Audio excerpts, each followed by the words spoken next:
Homeo reader के YouTube channel पर मैं डॉक्टर मिराज अंसारी आपका स्वागत करता हूं। आज की जो हमारी अपडेट है वो उत्तर प्रदेश लोक सेवा आयोग से आ रही है, जिसमें कि होम्योपैथिक लेक्चरार के पदों पर जो भर्ती होनी थी, जैसा कि आपको पता है कि होम्योपैथी लेक्चरार के पदों पर जो भर्ती होनी थी उसका स्क्रीनिंग एग्ज़ाम जो है 14 अगस्त को निर्धारित था।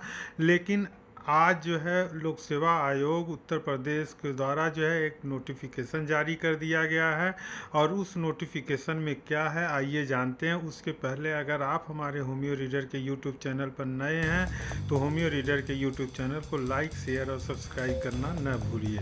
और हम आपसे निवेदन करते हैं कि वीडियो को आखिरी तक देखें, क्योंकि हम जो है आज उत्तर प्रदेश लोक सेवा आयोग के 130 पदों पर भर्ती का जो है अहम जानकारी और साथ में उसके सिलेबस के बारे में भी जानकारी देंगे, तो इसीलिए वीडियो को आखिरी तक देखना न भूलिए। तो सबसे पहले तो आपको लोक सेवा आयोग की जो ऑफिशियल वेबसाइट है upsc.up.nic.in पर जाना होगा। उसको ओपन करने के बाद आपको नोटिस वाले कॉर्नर में जाना होगा। नोटिस पर देखिए पहला नोटिस ही है, उस पर जब हम क्लिक करते हैं तो इस तरह का ऑप्शन आता है। डाउनलोड करने के बाद जो है एक पेज खुलेगा और उस पेज पे देखिए क्या है, तो ये है कार्यालय लोक सेवा आयोग उत्तर प्रदेश के द्वारा प्रयागराज दिनांक 23 जुलाई 2022। इसमें कहा गया है कि एकक द्वारा सूचित किया जाता है कि प्रदेश के राजकीय चिकित्सा महाविद्यालयों में प्रवक्ता के 12 विषयों यानी विभागों के कुल 130 पदों के लिए 24/11/2020 को विज्ञप्ति आयोग के द्वारा जो है जारी किया गया था। उन संबंध में आयोजित की जाने वाली स्क्रीनिंग की परीक्षा से संबंधित कार्यक्रम यानी कि कब होगा और परीक्षा योजना एवं संशोधित परीक्षा तिथि निम्नवत है। अब उसमें आप देखिए ये है कि इसमें जो है कि पहले ये था कि 14 अगस्त 2022 को पेपर होगा, यानी एक ही स्क्रीनिंग पेपर होगा, लेकिन अब आयोग ने उसमें 12 स्क्रीनिंग परीक्षाएं कराने का निर्णय लिया, यानी जितने सब्जेक्ट हैं उतनी ही स्क्रीनिंग परीक्षाएं होंगी और प्रत्येक विषय का अलग अलग स्क्रीनिंग परीक्षा आयोजित किया जाएगा।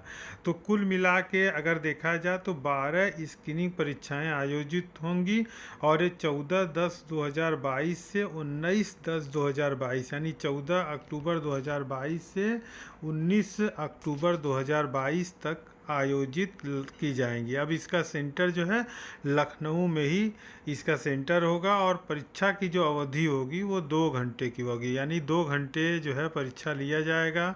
परीक्षा की अवधि 2 घंटों की होगी और परीक्षा में 150 क्वेश्चन पूछे जाएंगे, यानी कि 150 बहुविकल्पी क्वेश्चन होंगे। और देखा जाए तो इसमें जो है कि 150 क्वेश्चन में प्रत्येक क्वेश्चन का जो आंसर का अंक होगा वो 1 अंक होगा और अगर आप गलत आंसर देते हैं तो 0.33 नंबर जो है यानी कि 1/3 नंबर जो है आपका काट लिया जाएगा, जिसको कि माइनस मार्किंग करते हैं। तो 1/3 जो है माइनस मार्किंग होगा और प्रश्न पत्र जो है इस तरह होगा। टोटल 2 घंटे का जो पेपर होगा उसमें भाग फर्स्ट में जो है सामान्य अध्ययन होगा, जिसमें 30 प्रश्न होंगे और 30 अंक के होंगे और संबंधित होम्योपैथी चिकित्सा विषय जो होगा उसकी प्रश्नों की संख्या जो है 120 होगी और अंक भी इसमें 120 होंगे। तो कुल प्रश्नों की जो संख्या 150 है और कुल अंक भी 150 ही होंगे। अब इसके बारे में जो है कि जो सिलेबस है वो वेबसाइट पर है, तो वेबसाइट पर हम आपको सिलेबस भी दिखा देते हैं कि वेबसाइट पर सिलेबस कहाँ।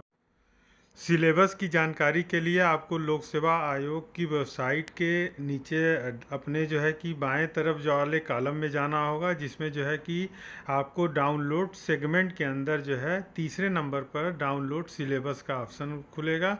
जब इसमें आप ओपन करते हैं तो इसमें जो है इस तरह से दूसरे नंबर पे आप देख सकते हैं उत्तर प्रदेश चिकित्सा शिक्षा डिपार्टमेंट।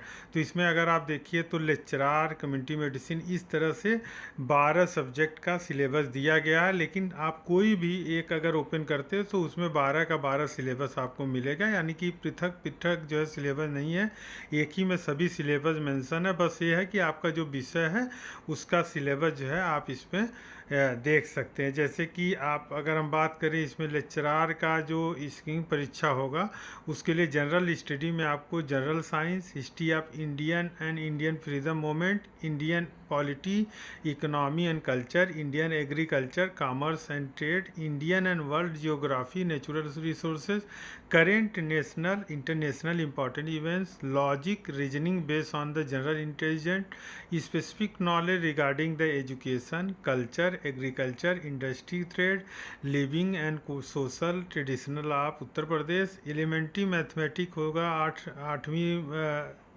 के दर्जे के लेवल तक का, और इकोलॉजी एंड इन्वायरमेंट, यानी कि टोटल जो है जनरल स्टडी का सिलेबस होगा ये इस तरह। इसका हिंदी भी वर्जन इस तरह है, आप देख सकते हैं।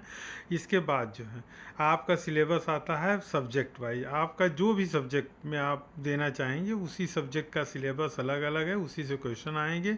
जैसे कि होम्योपैथी फार्मेसी है तो होम्योपैथी फार्मेसी का जो है सिलेबस देखिए है, जनरल कॉन्सेप्ट ओरिएंटेशन है, raw material and drugs and vehicle, homeopathy pharmaceutics और फार्माकोडायनामिक, क्वालिटी कंट्रोल, और इस तरह जो है सिलेबस है। ऐसे ही एनाटॉमी का भी सिलेबस आप देख सकते हैं।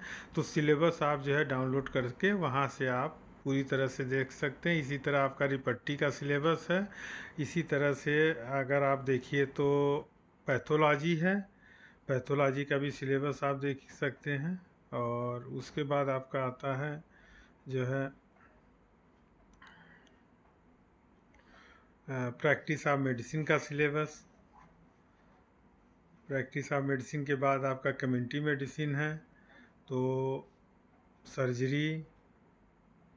फिर उसके बाद आपका आता है सिलेबस ऑर्गन ऑफ मेडिसिन, जिसमें कि evolution of medical practice and ancients है, शॉर्ट हिस्ट्री है, brief history of contribution of CV Boenninghausen, Rajendra Lal Dutta, ML Sarkar, basic concept, cure, logic, psychology में आपका जो है कि साइकोलॉजिकली जो बेसिक ऑफ साइकोलॉजी है, एंजाइटी, इमोशन, फियर, ड्रीम्स, ये सब चीज़ें आएंगी। अब उसके बाद आपका आता है होम्योपैथी प्रोफाइलैक्सिस क्या होता है, सिम्पटोमेटोलॉजी क्या होता है, case taking, case processing, chronic disease, तो इस तरह है। इसी तरह फॉरेंसिक का तो सिलेबस जो है आप वेबसाइट पर जाकर डाउनलोड कर सकते हैं। और याद रहे कि जो ये स्क्रीनिंग की परीक्षा है वो 14/10/2022 से 19/10/2022 कुल 6 दिन लगातार 12 सब्जेक्ट का 2 पालियों में होगा, यानी सुबह शाम की 2 पालियों में होगा। और इसका जो सेंटर होगा